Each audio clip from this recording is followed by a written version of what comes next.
Bismillahirrahmanirrahim. Assalamualaikum warahmatullahi wabarakatuh. Innal hamdalillah nahmaduhu wa nasta'inuhu wa nastaghfiruh wa na'udzu billahi min shururi anfusina wa sayyiati a'malina. Man yahdihillahu fala mudilla lahu wa man yudlil fala hadiya lahu.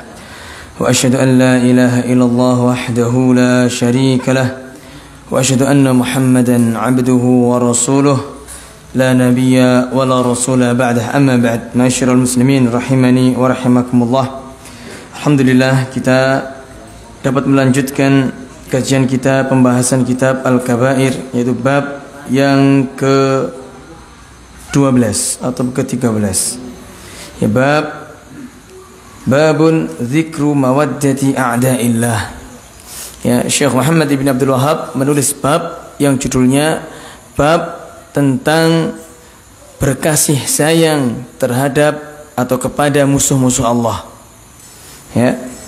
Beliau membawakan firman Allah Subhanahu wa taala, A'udzu billahi minasyaitonir rajim, la tajidu qauman yu'minuna billahi wal yawmil akhir yuwadduna man hadda Allah wa rasulahu walau kanu aba'ahum.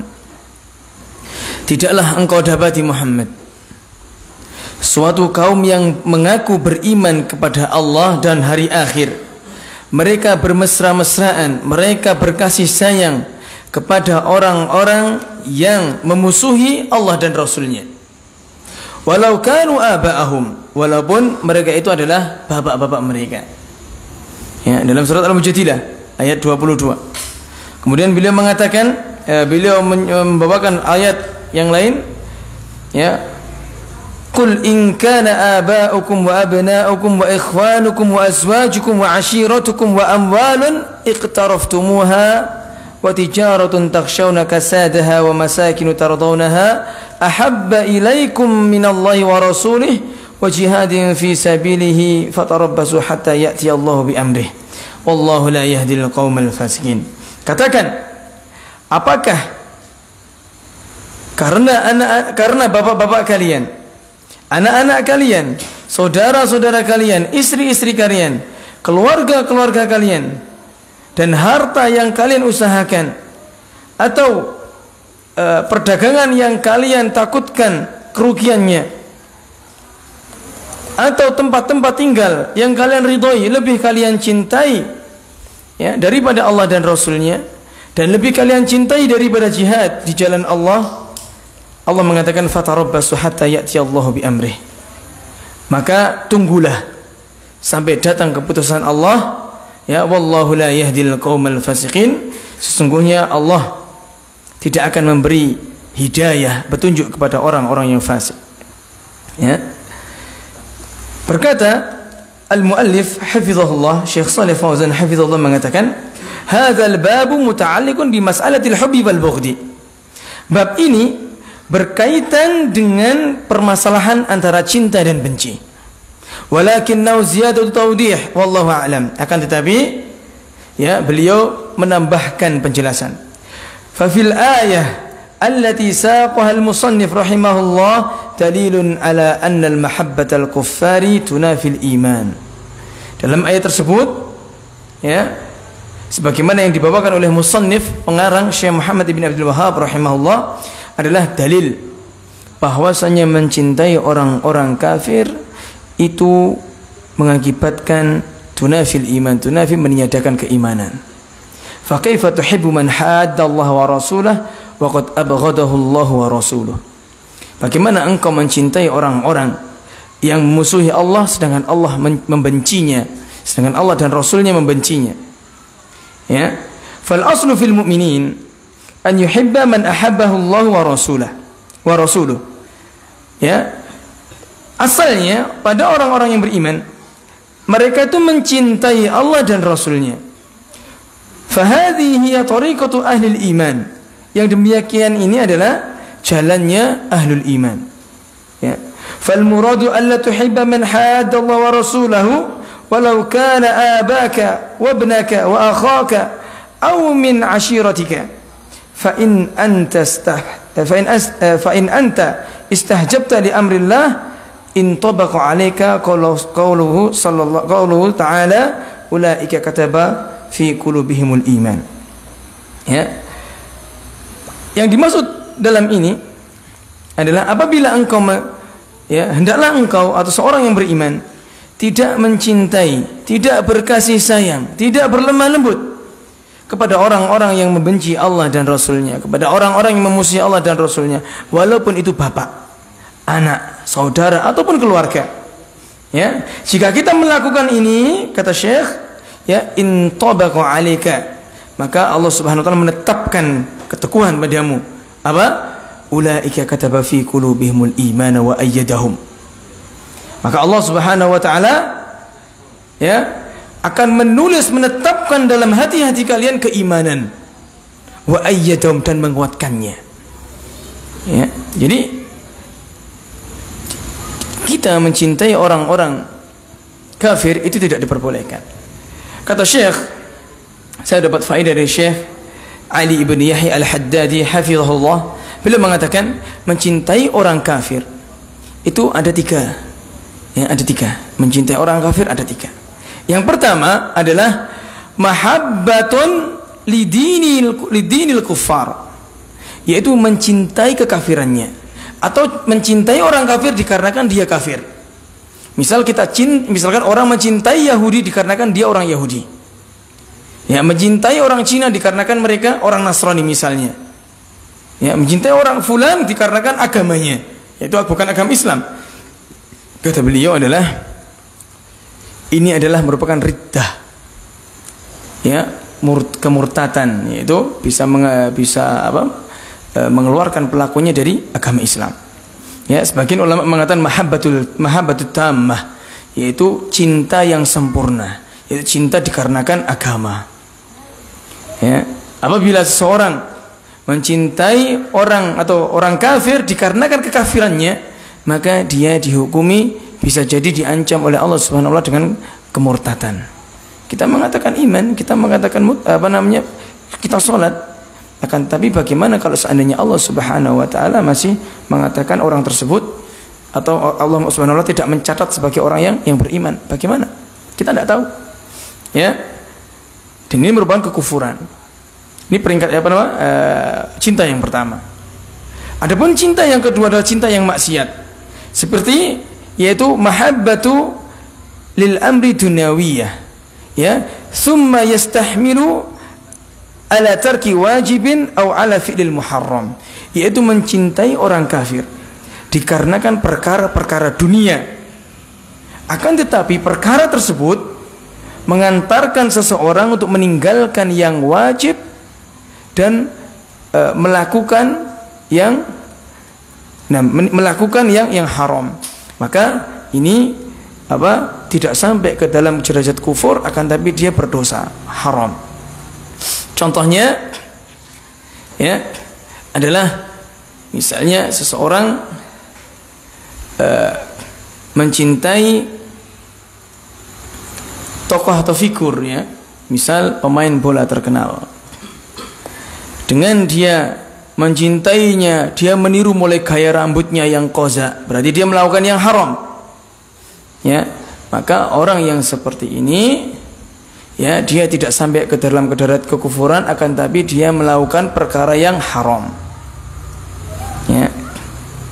Akan tetapi kata para ulama dalam masalah ini, para ulama mengingatkan bahwasanya Nabi SAW mengatakan al-mar'u ma'aman ahab. Seseorang itu akan dibangkitkan bersama orang yang dicintainya. Kalau kita mencintai orang kafir, bisa jadi nanti di hari kiamat kita dibangkitkan bersama orang-orang yang kita cintai. Kalau kita mencintai orang-orang yang beriman, maka pada hari kiamat nanti Allah akan membangkitkan kita bersama orang-orang yang beriman. Ya, di dalam hadis Nabi SAW, ya, ada seorang laki-laki dari kalangan Badui. Mungkin ini sudah saya sampaikan kemarin, ya. Belum. Ini saya sampaikan di Masjid Samsul Falah Surabaya. Bertanya kepada Nabi SAW, ya Rasulullah, mata sa'ah? Wahai Rasulullah, kapan itu kiamat? Kemudian Rasulullah SAW mengatakan, wa ma a'adatta laha? apa yang engkau persiapkan kok tanya kapan kiamat? Ya. Kemudian dia mengatakan, la syai', aku enggak punya persiapan apapun, illa anni uhibbullah wa rasulah, kecuali aku hanya cinta kepada Allah dan Rasulnya. Kemudian Nabi SAW mengatakan, anta ma'aman ahbabta, engkau akan bersama dengan orang yang engkau cintai. Ya. Akan tetapi kita tahu bahwasanya cinta itu perlu bukti, bukan asal segera cinta. Ya. Kata para ulama, laisa sya'nu an tuhib walakinna sya'na an tuhab. Yang terpenting itu bukan engkau mencintai, akan tetapi bagaimana engkau bisa dicintai. Ya. Adapun tingkatan yang ketiga, mencintai orang yang kafir adalah mencintai yang sifatnya tabi'i. Cinta tabiat, ya. Ini diperbolehkan. Misal ada orang mu'allaf, orang tuanya masih kafir, orang tua tersebut anak tersebut mencintai orang tuanya, maka ini tabiat. Selagi anak tersebut tidak melakukan apa yang diharamkan dan tidak meninggalkan kewajiban, maka ini adalah cinta tabiat. Atau seorang laki-laki yang mencintai istrinya yang dia kitabiat. Apa itu kitabiat? Ahlul kitab, perempuan, kan diperbolehkan laki-laki menikahi kitabiat, yaitu wanita yang agamanya Nasrani atau Yahudi, itu orang muslim boleh menikahinya. Akan tetapi bagaimanapun juga afdalnya seorang muslim hendaklah menikah dengan orang yang muslim. Ya, Allah Subhanahu wa taala mengatakan dalam surat Al-Maidah, ya, al-yauma uhilla lakumut thayyibat, pada hari ini kami halalkan untuk kalian yang baik-baik. Wa tu'amul ladzina utul kitaba hillul lakum wa tu'amukum hillul lahum.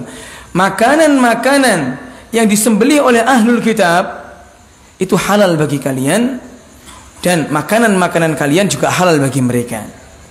Ya, wal muhsanatu minal mu'minati wal muhsanatu minal ladzina utul kitab min qablikum idza ataitumuhunna ujurahun. Ya, dan perempuan-perempuan yang menjaga, ya, kemaluannya dari kalangan mukminin, ya, dan perempuan-perempuan yang menjaga kemaluannya dari kalangan ahli kitab dari kalian, idza ataitumuhunna ujurahun muhsinina ghairu musafiqina wala mutakhiri ahdan. Ini diperbolehkan. Ya, kita menikah dengan orang kitabiat, wanita Yahudi atau Nasrani, diperbolehkan. Ya, akan tetapi kalau seandainya, ya, iman kini kata-kata boleh, ya, bolehnya boleh.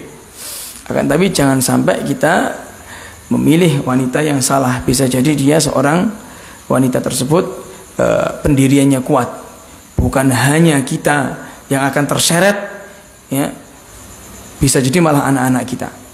Bagaimana mungkin seorang perempuan, ya, Nasrani bisa mendidik untuk menjadikan anak kita menjadi anak yang soleh, anak yang soleh? Karena mungkin, bukankah kita setiap hari bekerja, mereka apa bersama ibunya?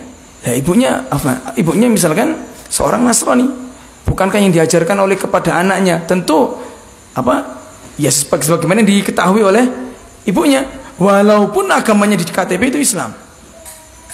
Ya, misal ibunya nggak bisa ngaji, nggak bisa sholat, suruh ngaji bingung. Wes gini aja, gak usah.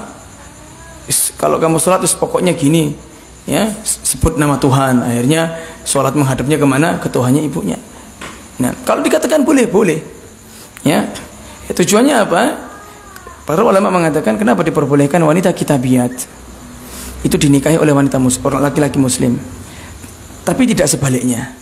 Wanita muslim tidak boleh dinikahi oleh laki-laki kitabi atau ahlul kitab. Karena apa? Laki-laki itu memiliki wewenang yang luas daripada wanita. Sehingga apabila dia menikah dengan wanita yang kafir atau orang ahlul kitab, maka bisa menjadikan anak-anak mereka itu dibawa kepada agama bapaknya. Ya, itu yang pertama, lebih memiliki wewenang. Kemudian yang kedua adalah diharapkan wanita tersebut itu apa, masuk ke dalam Islam. Diharapkan seperti itu.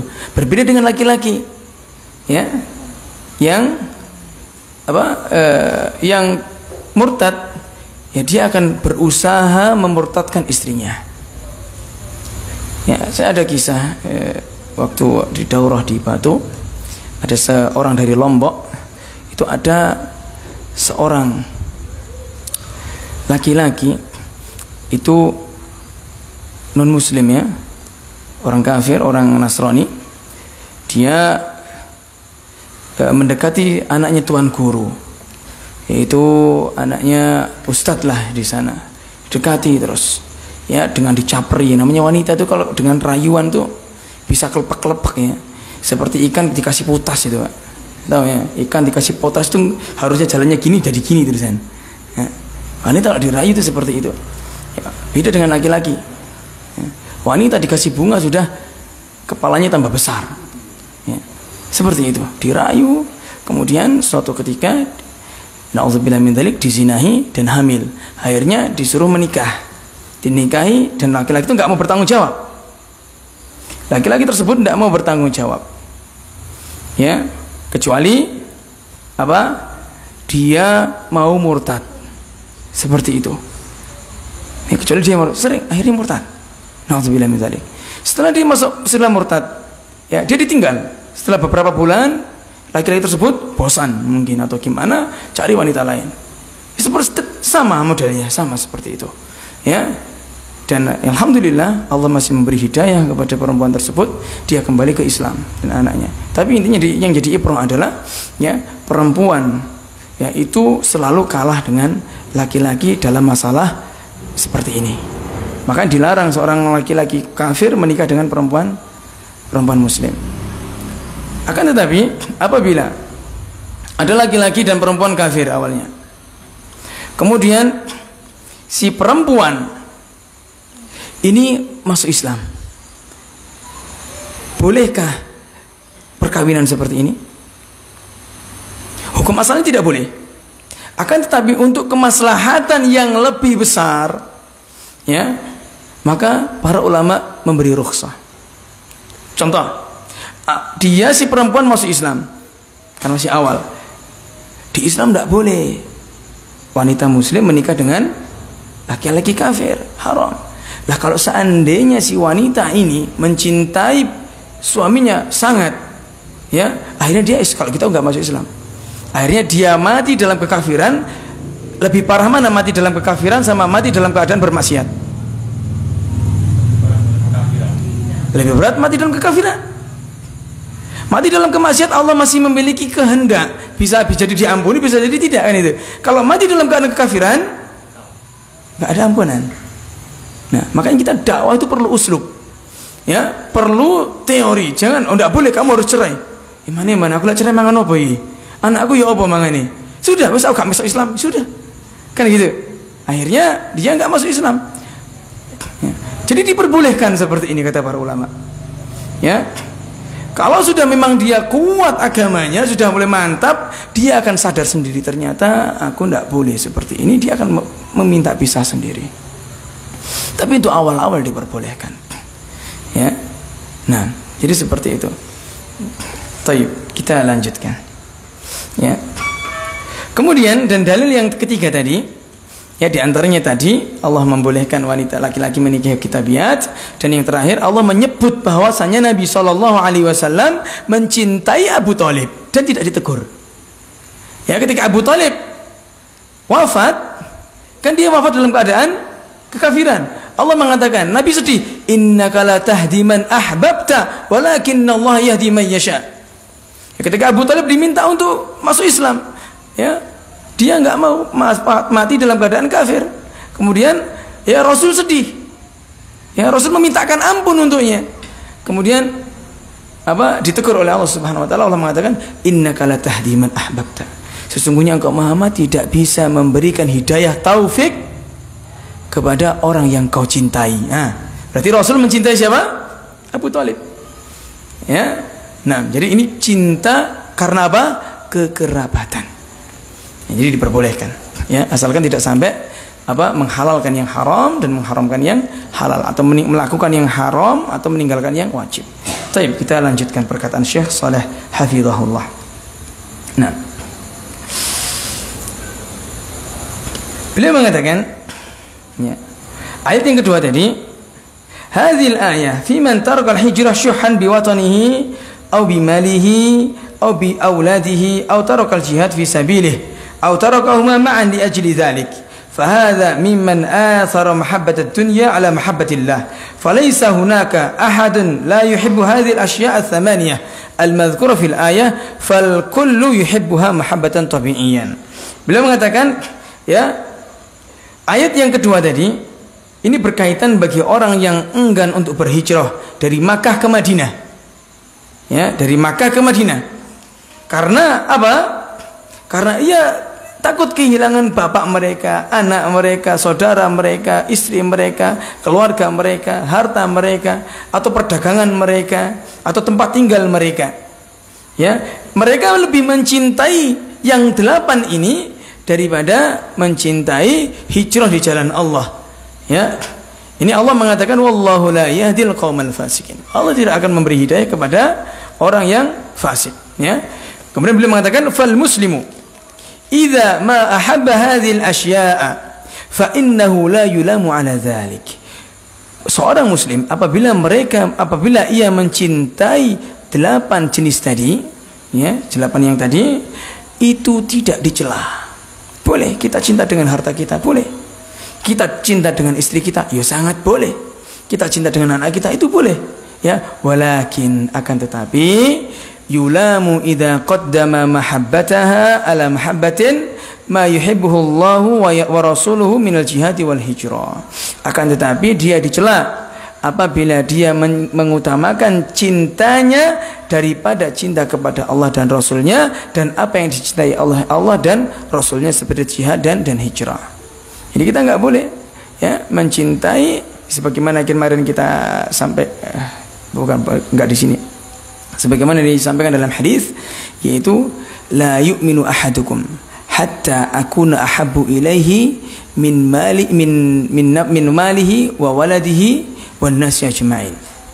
Ya, tidak sempurna iman seseorang sampai dia itu ahabbu ilayya, dia mencintai aku melebihi mencintai dari dirinya, hartanya, anaknya, dan seluruh manusia. Ya, jadi kita harus mencintai Allah dan Rasulnya sallallahu alaihi wasallam. Ya, walihada qala Allah jalla wa ala fatarabbasu ay fantadhiru madha yahullu min iqabihi wa nakalihi bikum wa hadha tahdidun. Ya, maka Allah mengatakan fatarabbasu, tunggulah, ya, hatta ya'ti Allah bi amrih, sampai Allah Subhanahu wa taala ya akan datangkan, ya, perintahnya. Ay ya'tillahu bin nasri lil muslimin summa tandamuna ala ma hasala minkum, yaitu Allah akan memenangkan atau Allah akan menolong orang muslim, kemudian mereka akan menyesal, ya, dikarenakan apa yang mereka dapat, mungkin dari seperti ghanimah, harta rampasan perang dan yang lainnya. Ya, nah, kemudian Allah Subhanahu wa taala berfirman, "Wala tarkanu ilal ladzina zalamu fatamassakumun nar." Dan janganlah kalian cenderung, ya, kepada orang-orang yang zalim, fatamassakumun nar, maka kalian akan dibakar di neraka. Wal'iyadzubillah. Ya, wa qala Abu Aliyah berkata, "La tardau bi'a'malihim." Ya, maksudnya apa? La tarkanu, maksud dari janganlah kalian cenderung kepada orang-orang zalim, maksudnya apa? La tardau bi'a'malihim, janganlah kalian ridha dengan amal-amal mereka. Ya.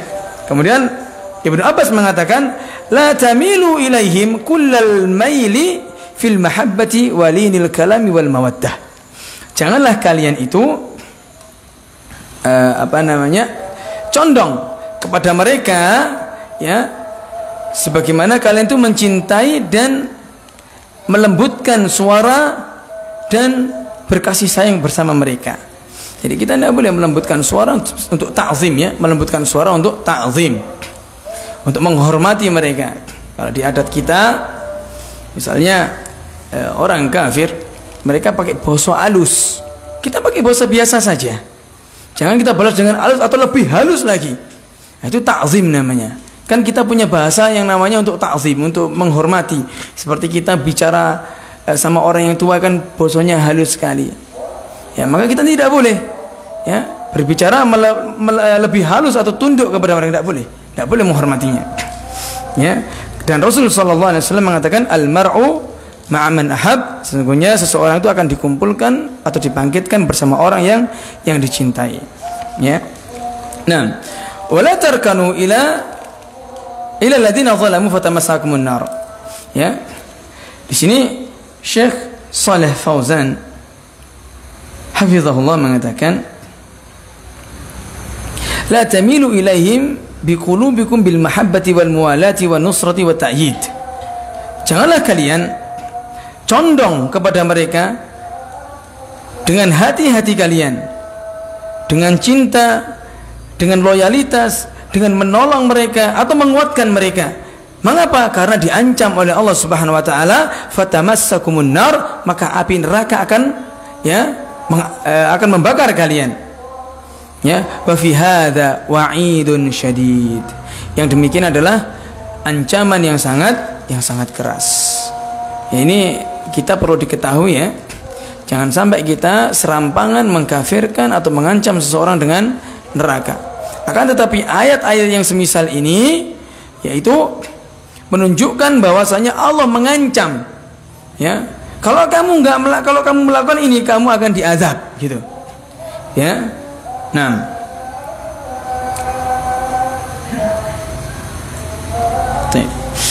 kemudian beliau mengatakan fal aslu fil muslimi alla yarkana ilal kufar bal yarkanu ilal mu'minin.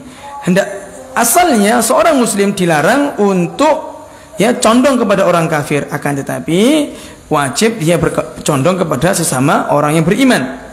Ya, sebagaimana firman Allah Subhanahu wa taala, la yattakhidul mu'minuna al-kafirina awliya'a min dunil mu'minin. Tidak boleh seorang mukmin mengambil atau menjadikan orang-orang kafir sebagai wali dari selain orang mukmin. Wali adalah maknanya bisa jadi dia pemimpin, bisa jadi teman dekat, ya, bisa jadi orang yang dikasih sayangi atau penolongnya. Wa may yaf'al dzalika falaysa minallahi fi syai'. Barang siapa yang melakukan seperti ini, maka ia tidak memiliki apa-apa di sisi Allah, illa an tattaqu minhum tuqah, kecuali Allah Subhanahu wa taala kecuali kalian bersiasat untuk menjaga diri dari yang ia takuti. Jadi misalnya seperti Ammar bin Yasir. Ya, ini namanya mudarah. Mudarah yaitu siasat ya. Dia ada diceritakan bahwasanya Ammar bin Yasir, ya, keluarganya Yasir, yaitu ketika disiksa, ya, istrinya Sumayyah dan Yasir dan anaknya Ammar, itu bapaknya dan ibunya itu disiksa, dibunuh. Seorang budak hitam, masyaallah, radhiyallahu anhum wa radhiyallahu anhu wa ardahum. Ya, bapaknya Yasir. Kemudian ibunya yaitu siapa? Sumayyah, disiksa dan dibunuh. Ya, dengan pembunuhan yang tindas. Ya. Kemudian Nabi SAW mengatakan Abu Bakar, bahwa Rasulullah tak beli itu budaknya. Rasulullah melarangnya, jangan Abu Bakar, sungguhnya Allah telah memberikan tempat bagi dia di surga.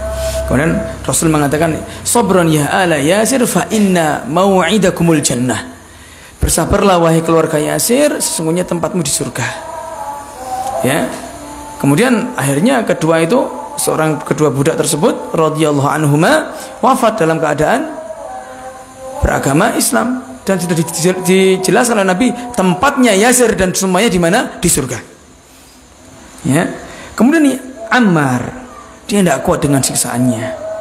Ya, Ammar bin Yasir dia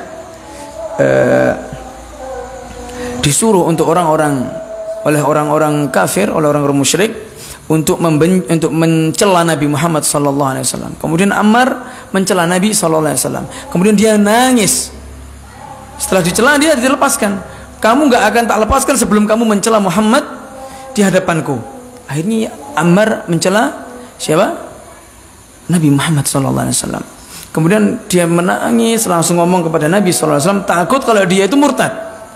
Ya, wastafti bi fi ma hasala minhu. Kemudian dia minta fatwa kepada Nabi terhadap apa yang dilakukan. Kemudian Nabi sallallahu alaihi wasallam mengatakan, "Kaifa tajidu qalbak?" Apa yang ada di hatimu ketika engkau mengucapkannya. Kemudian Ammar bin Yasir mengatakan mutma'innan bil iman, hatiku tenang dengan keimanan. Maksudnya dia itu dipaksa dan nggak rela dia. Kemudian Nabi SAW mengatakan in adu fa'ud, jika mereka mengazabmu lagi, jika mereka menyiksamu lagi, ulangi, nggak apa-apa, ulangi, tapi dengan syarat apa? Mutma'innan bil iman, hatimu tenang, hatimu benar-benar beriman, ya. Karena kalau tidak seperti itu, dia bisa dibunuh, ya, dia bisa dibunuh, dimudaratkan yang lain. Walaupun dibunuh itu sebenarnya jihad, termasuk mati syahid, ya. Akan tetapi dia tidak mau. Akan tetapi apa namanya, seperti Yasir dan Sumayyah tidak mau, dia tetap bersikukuh. Ya, kemudian Allah Subhanahu wa taala menurunkan ayat man kafara billahi min ba'di imanihi illa man ukriha wa qalbuhu mutma'innun bil iman. Ya, barang siapa yang kufur terhadap kepada Allah setelah ia beriman, kecuali orang yang dipaksa dan hatinya tenang dengan keimanan. Ini diperbolehkan dalam Islam.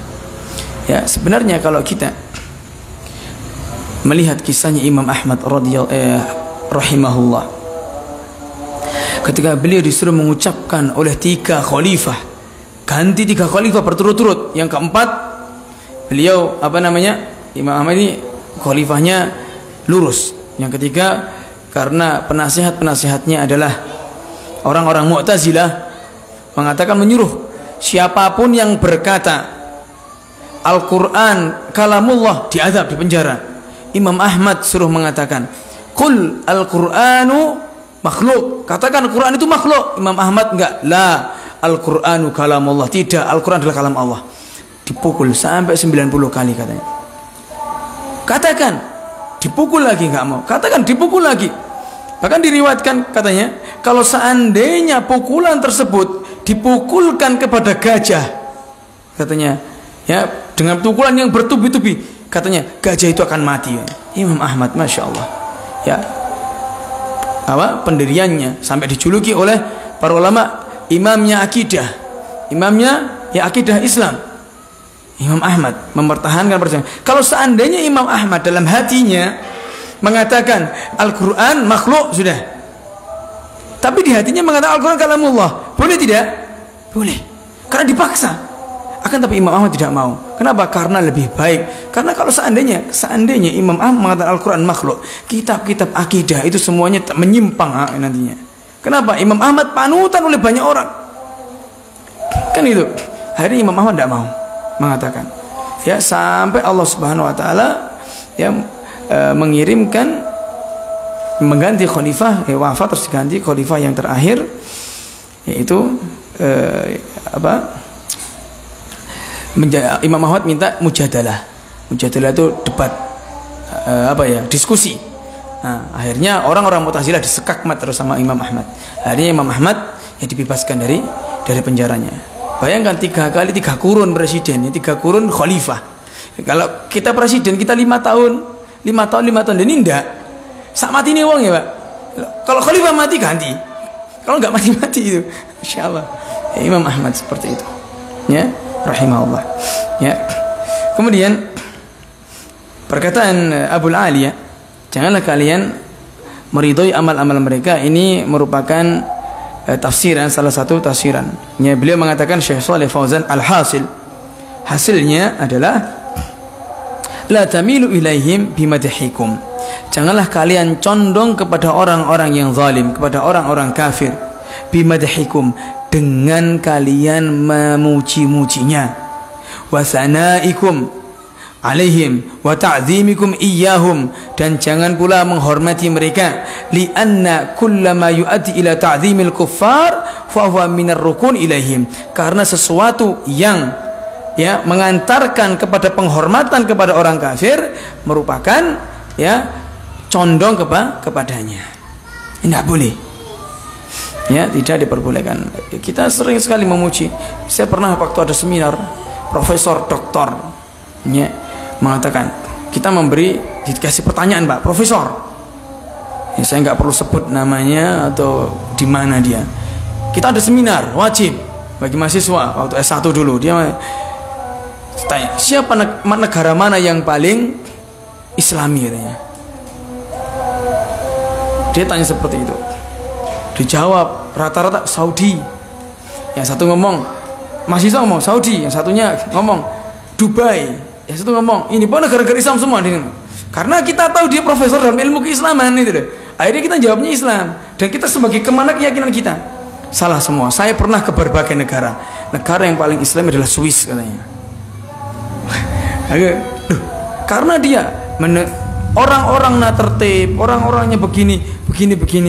Jadi saya di hati saya, orang ini memandang Islam itu cuma dalam ketertiban saja, tidak memandang dalam masalah agamanya.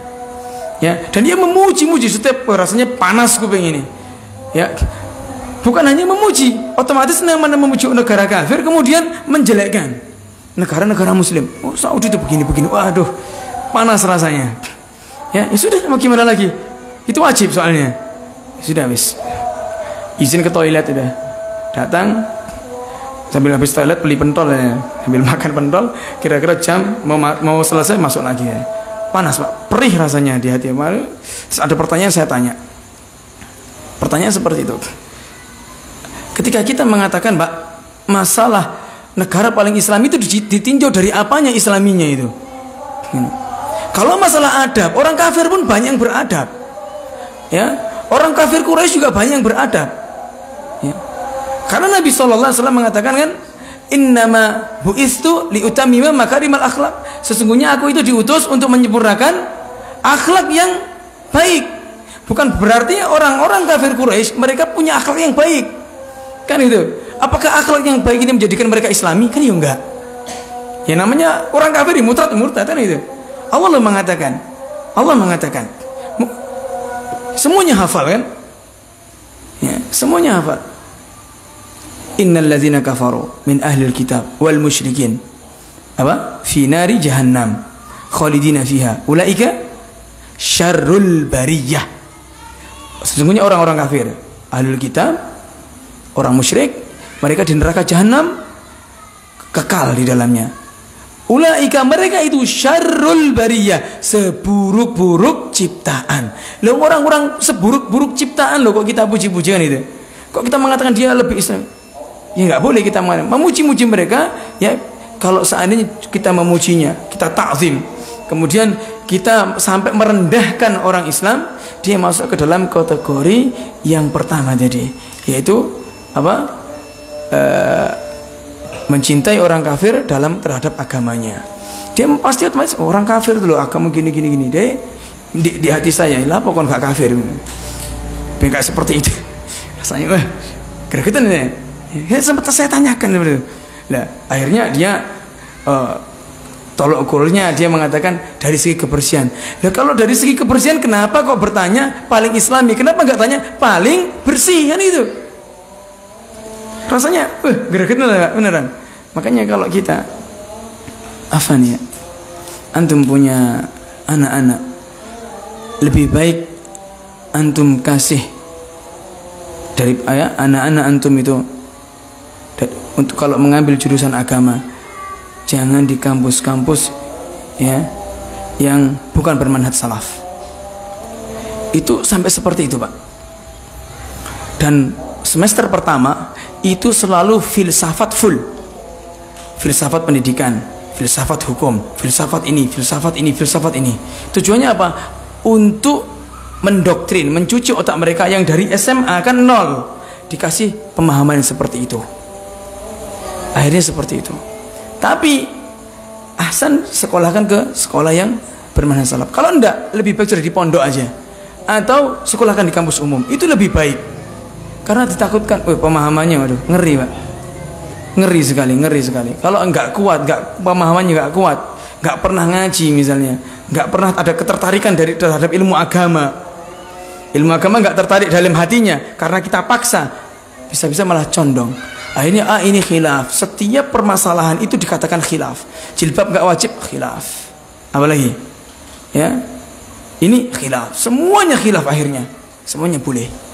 Nah, Allahu a'lam. Baik, silakan azan dulu.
الصلاة القائمة آتي محمد وسيلة وبعث مقام محمود الذي وعدته.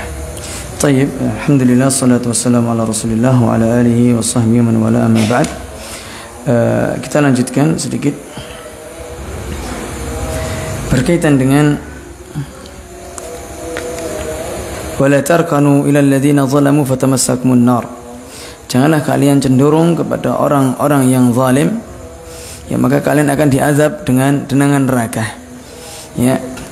Salah satunya hendaklah kita jangan berfoto ria ya dengan orang-orang kafir ya, dengan menunjukkan rasa suka kita kepadanya dengan senyum. Misalnya dia foto dengan misalnya kita lagi ziarah atau kita lagi liburan, misalkan di suatu tempat yang di situ ada seperti bule atau yang lain, atau orang-orang yang sifatnya mereka kita tahu orang itu orang kafir atau orang Nasrani, maka jangan kita berfoto ria dengan mereka.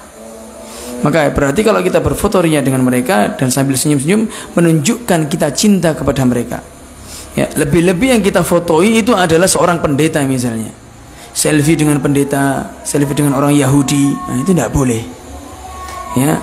Nah, waliyadzubillah ya. Kemudian karena Nabi SAW mengatakan al-mar'u ma'a man ahabba, karena sesungguhnya orang ya nanti akan dibangkitkan bersama orang yang ia cintai. Nabi SAW mengatakan, membuat kaidah yang sangat bagus, yaitu annal mar'a yuhsyaru ma'a man ahabba yaumal qiyamah. Fa in ahabbal mu'minin kana ma'hum fil jannah wa in ahabbal kuffar sara ma'hum fin nar. Apabila Nabi SAW mengatakan, apabila seorang itu mencintai orang-orang yang beriman, maka dia akan dibangkitkan bersama orang-orang beriman pada hari kiamat ya. Modal cinta saja itu bisa menjadi sebab kita dikumpulkan oleh Allah Subhanahu wa taala pada hari kiamat. Wa in ahabbal kuffar, apabila ia mencintai orang kafir, sara ma'hum finnar, maka ia akan menjadi teman bagi mereka di neraka ya. Sebagaimana hadis yang tadi, ada orang Badui bertanya kepada Nabi, ya ditanya sama beliau, apa yang kau siapkan? La syai'a illa anni uhibbullaha wa rasulah.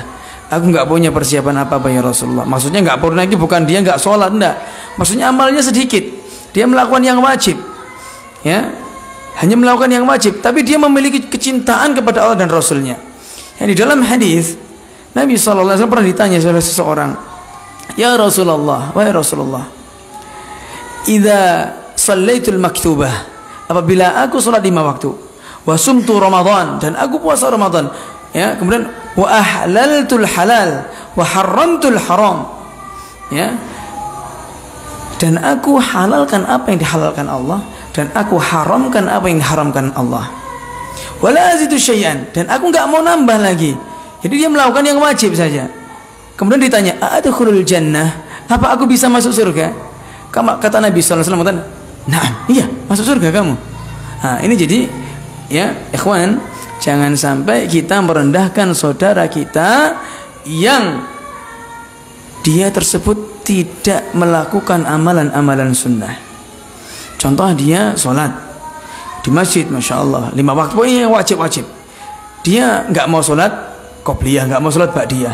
Jangan kita sendiri, nggak boleh. Karena kalau namanya sunnah itu apa? Kalau dilakukan dapat pahala, kalau nggak dilakukan rugi. Kan itu. Intinya dia kan nggak dapat dosa. Kan itu. Jangan kita celah, jangan kita ejek. Enggak, ya sudah. Yang penting dia itu apa? Mau melakukan ibadah yang wajib. Bisa jadi keikhlasan kita melebihi keikhlasan dia. Jangan sampai kita mengejek mereka. Sudah, biarkan mereka. Ya, misalkan ada orang kaya, ya nggak tahu, nggak mau dia jamaah sini, infak di sini, mungkin ya lainnya misalkan 5 juta, dia cuma infak 500.000 misalkan. Padahal uangnya lebih paling kaya misalnya. Jangan kita sindir, jangan kita apa. Sudah, bisa jadi dia infak di masjid yang lain, dibagi misalnya di sini 500, Al-Furqan 500, Bojonegoro 500, Papua 500. Kan bisa jadi seperti itu. Ya. Kita kelihatannya sedikit. Takutnya apa? Dia mungkin takut kalau seandainya saya infak 5 juta, takut nanti malah saya nggak ikhlas atau apa di sini, takut dipujuk oleh orang sini atau gimana. Walaupun tidak benar niat tersebut. Akhirnya dia di sini 500, timbangannya gak infak, nanti gak enak atau gimana di luar. Ya, kita nggak tahu amalan yang dirahasiakan oleh mereka. Ya, jadi kita tidak boleh mencela mereka, kecuali mereka itu meninggalkan kewajiban, maka boleh kita ya boleh kita, misalkan kita ya jangan disindiri, lebih baik langsung kita nasihati seperti itu. Ya. Kemudian beliau mengatakan paragraf terakhir, fala yajuzu lil muslim an yuhibbal kuffar. Tidak boleh bagi seorang muslim mencintai orang kafir, li'annal mar'a yuhsyaru ma'a man ahabba yaumil qiyamah. Ya, karena pada seorang itu akan dibangkitkan bersama orang yang dicintai pada hari kiamat. Ammal ladzina yaqulun. Adapun orang-orang yang mengatakan, kata beliau, ahibbu jami'an nas, cintai seluruh manusia, fal jami' auladu Adam. Semua itu adalah anaknya Nabi Adam, katanya. Kemudian Syekh mengatakan, fa'ainahum min hadzal hadits wal ayat. Di mana mereka ini? Ya, posisi mereka itu di mana? Ya, dengan hadis ini dan ayat-ayat yang tadi. Di mana mereka? Ya, apakah cuma mengandalkan otak saja? Kata beliau, fahaulai imma annahum juhal, a'mallahu basairahum, wa imma annahum ahlun nifaqi wal kufar. Ada dua pilihan orang yang modelnya seperti ini. Bisa jadi mereka itu orang juhal, orang bodoh, a'mallahu basairahum, yaitu Allah butakan mata mereka, wa imma, dan bisa jadi annahum ahlun nifaqi wal kufur. Bisa jadi mereka itu adalah ahli nifaq, orang munafik atau orang kufur. Wala'iyadzubillah. Ya, jadi hati-hati kita, jaga anak-anak kita untuk ngefan, untuk mengidolakan, ya, untuk mengidolakan orang-orang kafir. Ya, yang patut kita jadikan idola itu adalah Nabi sallallahu alaihi wasallam dan Nabi Ibrahim alaihissalam. Ya, karena apa? Mereka menjadi idola itu melalui rintangan yang sangat besar dan sangat berat. Bukan orang-orang yang ya TikTokan gini-gini, ya. Masya Allah, saya lihat ya akhwat ya. Ya, bukan akhwat ya, sudah ngaji, sudah pakai jilbab.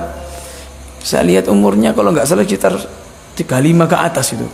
Saya main bola sama anak saya, sama istri, main bola. Istri lihat dengan saya main bola sama di lapangan Bohar sini. Itu ada 3 ibu-ibu itu bawa apa namanya ini? Tripod apa? Tripod ya. Pokoknya itu terus yang ada lampunya itu. Set. Nah, dia berjoget di situ gini. TikTokan itu. Ya Allah, anu mikir, ini orang ini ibu-ibu ini. Ibu-ibu, Pak. Sudah subhanallah. Jadi nggak ada malunya ya. Mereka idolanya siapa?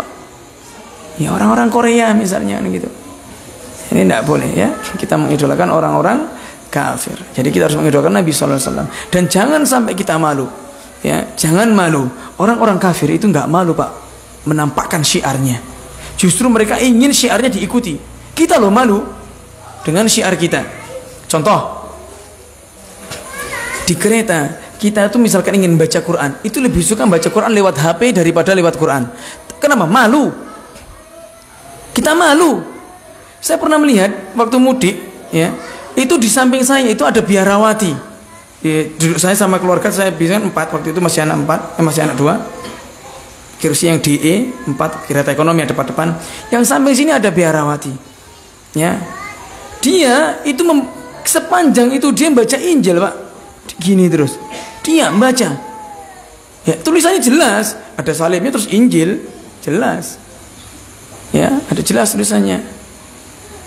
Nah, kita baca Quran lewat HP, malu kita. Harusnya kita tampakkan syiar ini.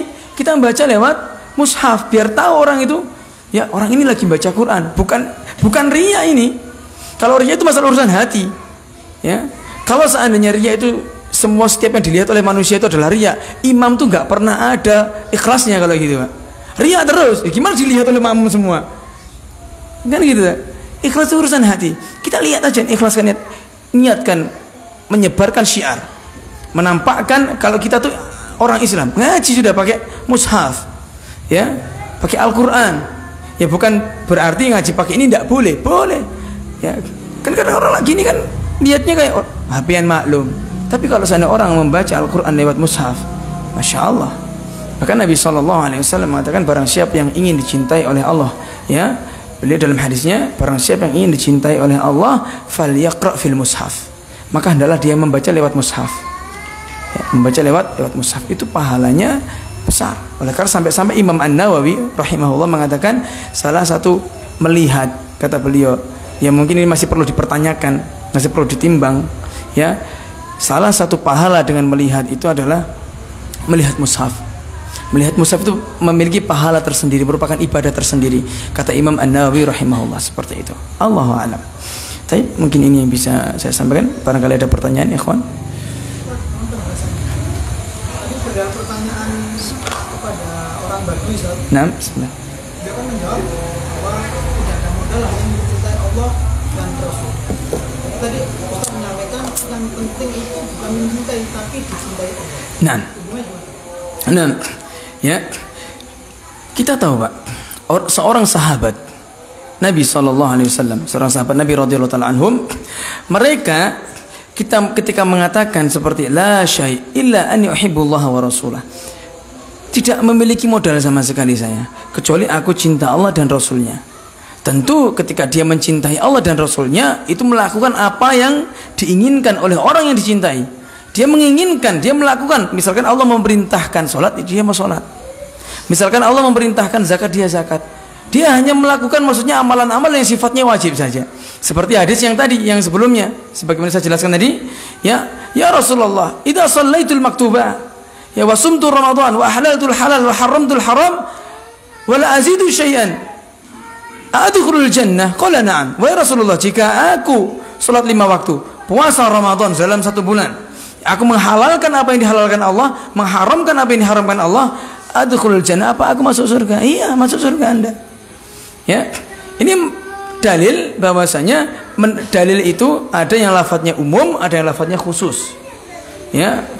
Ada yang lafadznya umum, ada yang lafadznya khusus. Dia mengatakan aku enggak punya sesuatu kecuali apa namanya? Aku mencintai Allah dan Rasulnya. Tentu orang Badui tersebut mengatakan aku cinta Allah dan tentu melakukan apa yang diinginkan Allah gitu. Karena nggak mungkin ia mengatakan cinta kecuali tapi dia tidak mengamalkan. Kalau dia mengatakan cinta dia tidak mengamalkan, berarti dia termasuk orang munafik. Ya, pada zaman itu ya orang, kalau seandainya kita itu hidup di zaman dahulu Pak, belum tentu saya antum itu bisa masuk termasuk orang-orang yang radhiyallahu anhum wa radu'an. Mungkin bisa jadi iman kita tuh lemah, kadang naik turun kan. Bisa jadi kita masuk golongan siapa? Orang-orang munafik. Ia masuk Islam sekarang.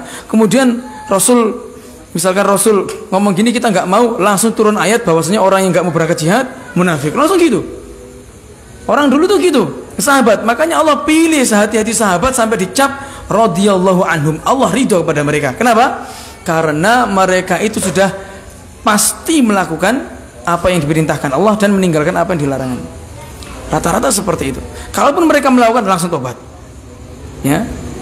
Maksudnya la syai', aku enggak punya apa-apa. Maksudnya dia tidak punya harta, tidak punya apa, tidak punya amalan yang lebih. Ya, selain cinta. Maksudnya apa? Dia melakukan apa yang dikehendaki oleh Allah Subhanahu wa taala. Seperti Bilal. Bilal radhiyallahu taala anhu ditanya oleh Nabi sallallahu alaihi wasallam ketika Mi'raj, "Loh, aku melihat sandalmu di surga. Amalan apa yang kamu lakukan, wahai Bilal?" Bilal menjawab, aku nggak punya amalan apa-apa Rasulullah, kecuali satu. Setiap aku batal, maksudnya setiap idza ahdath tuh, jika aku berhadas, aku langsung wudu. Setelah wudu aku sholat, cuman itu aja. Ya, dia Bilal mengatakan apa? Aku nggak punya amalan apa-apa, kecuali ini saja. Sama, aku nggak punya amalan apa kecuali aku cinta Allah dan Rasulnya. Maksudnya apa? Dia mencintai apa yang Allah dia melakukan apa yang Allah cintai dan dia tidak melakukan apa yang Allah tidak cintai, apa yang Allah benci. Allahu a'lam. Jadi seperti itu. Sampun ji? Ya, gimana? Nah.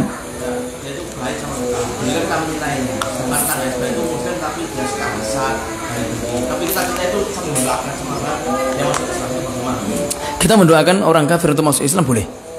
Ya, tapi kita jangan cinta sama dia. Kita harus ada benci sama dia, benci dengan kekufurannya. Ya, sudah biasa, anggap biasa saja. Sekarang saya tanya, orang Muslim yang suka mengganggu kita, seandainya dia wafat, apakah kita melaknatnya atau kita mendoakannya? Mendoakan, kan itu. Walaupun itu bukan berarti kita membolehkan, kan ya. Ya. Dia seburuk-buruk orang Muslim, walaupun dia itu ahli maksiat, dia masih memiliki kesempatan untuk masuk surga. Berbeda dengan orang kafir. Ya, sebaik-baik apa, sedermawan apa yang namanya orang kafir, kalau dia itu nggak masuk Islam, nggak bermanfaat amalnya. Allah mengatakan ulaika hum syarrul bariyah, seburuk-buruk ciptaan. Ya. Kalau kita bertetangga boleh, kita berbuat baik kepada mereka boleh, tapi jangan pasang cinta, karena cinta urusan hati. Cinta urusan hati, jangan pasang cinta. Ya, Allah mengatakan la yanhakumullahu 'anil ladzina lam yuqatilukum fid dini wa lam yukhrijukum ya min diyarikum an tabarruhum wa tuqsitu ilaihim. Allah tidak melarang untuk kepada kalian ya untuk bermuamalah dengan orang-orang yang tidak membunuh kalian dan tidak mengusir kalian dari rumah-rumah kalian, untuk kalian berbuat baik kepadanya dan kalian berbuat adil padanya. Enggak melarang, karena Allah mencintai orang-orang yang berbuat adil. Maksudnya apa? Kita suruh berbuat adil, kita suruh berbuat baik, iya, maksudnya tetangga saja. Jangan sampai kita ada rasa cinta kepada orang kafir tersebut. Karena kalau sudah ada rasa cinta kepada itu, berarti karena cinta merupakan keimanan. Allah mengatakan la tajidu, kau tidak akan dapati Muhammad qauman, suatu kaum, yu'minuna billahi wal yaumil akhir, mereka beriman kepada Allah dan hari akhir, yuwadduna man hadallah, mereka bermesra-mesraan dengan orang-orang yang memusuhi Allah. Kata-kata engkau gak akan mendapati. Sekarang saya tanya, kalau ada orang yang muslim kemudian bermesra-mesraan dengan orang kafir, ya, sekarang saya tanya, ya, yang salah muslim tersebut atau ayat tersebut? Ya, muslim tersebut salah, bukan ayat tersebut. Itu ada buktinya. Berarti dia bukan termasuk kaum yang ini, maksudnya bukan kaum yang sempurna. Allah mengatakan ketika dalam ayat itu ulaika kataba fi qulubihimul imana, mereka itulah orang-orang yang ditulis keimanan dalam hatinya, wa ayyadahum bi ruhim min, dan Allah kuatkan ya dengan apa, dengan keimanan tersebut dari roh darinya. Wa yudkhilum jannat tajri min tahtil anharu khalidina fiha radhiyallahu anhum wa radu'an. Allah masukkan mereka dalam surga, Allah ridho kepada mereka dan mereka ridho pada Allah. Ya. Ulaika hizbullah, mereka itulah golongan Allah. Ya. Ulaika hizbullah, mereka itulah golongan Allah. Ya, baik. Allah alam. Jadi kita berbuat baik boleh, tapi jangan sampai ada rasa cinta. Jangan sampai kita gara-gara ini kafir kita merendahkan sesama, enggak boleh. Ya, orang ini muslim senganuan kafir lah, ini enggak boleh. Sudah, enggak boleh kita banding-bandingkan ya. Jadi ojo dibanding-bandingke. Sampun ya. Kita akhirin kafaratul majlis. Subhanakallahumma wa bihamdika asyhadu an la ilaha illa anta astaghfiruka wa atubu ilaik. Assalamualaikum warahmatullahi wabarakatuh.